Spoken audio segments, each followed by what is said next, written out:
Nem sempre o seu inimigo é o gigante lá de fora. Às vezes é alguém da sua própria casa. Sabe aquele momento em que o medo fala mais alto que a fé, que tudo dentro da gente quer se esconder? Foi assim que Davi se sentiu quando ele descobriu o plano perverso do seu filho Absalão contra ele. Ele fugiu. E quando eu li esse versículo, eu fiquei pensando, mas Davi, aquele que enfrentou o urso, enfrentou o leão, enfrentou perseguição, rejeição, que matou um gigante, por que ele estava fugindo do seu próprio filho? Só que se você for ler a história de Absalão, você vai ver claramente que ele era um homem muito astuto. E com certeza Davi conhecia esse lado dele. Tanto que ele manipulou o coração dos israelitas com palavras bonitas, com promessas, com atitudes gentis. E sempre que alguém se aproximava dele para prostrar-se em sinal de respeito, Absalão estendia a mão, abraçava-o e o beijava. Assim, ele foi conquistando a lealdade dos homens de Israel. E enquanto Absalão estava ali se movimentando em silêncio, fazendo o plano astuto dele prosperar, Davi fugiu com medo. E isso me deixou indignada, porque Davi, um homem segundo o coração de Deus,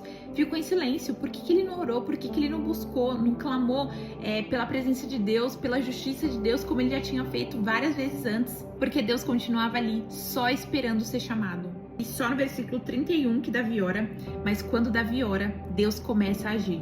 E tem situações da nossa vida que tá assim, como a situação de Davi, gritando por socorro. Só que Deus só vai se mover quando a gente colocar o nosso joelho no chão e clamar por ele. E o ensinamento de extrema importância que Jesus nos deixou, tá lá em Mateus 10,16, que diz assim: eu os estou enviando como ovelhas no meio de lobos. Portanto, sejam astutos como as serpentes e sem malícia como as pombas. E como eu falei, claramente, Absalão, ele era um homem astuto, só que ele não tinha pureza nenhuma. Já Davi, ele era um homem puro, só que naquele momento, ele precisava ser astuto e ele não foi. E é justamente o equilíbrio que Jesus nos ensina aqui que protege o nosso propósito. Então o problema não é a astúcia em si, mas quando ela se separa da pureza. Porque a astúcia sem o temor de Deus, sem a pureza, como a gente viu com Absalão, né? Vira manipulação. E a pureza sem a astúcia, como a gente viu com Davi, vira ingenuidade. Gente, um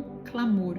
E Deus muda o rumo da história. Porque essa é a virada de chave. Jesus, ele se move por uma oração sincera, por um coração quebrantado. Agora para analisar como você tem estado em meio às afrontas, você tem ficado calado demais. Deve ser por isso que o seu inimigo tá ganhando território. Tá na hora de você levantar um clamor, o clamor que muda decretos. Deus, ele só precisa de uma oração sincera, porque se você orar, Deus entra na batalha.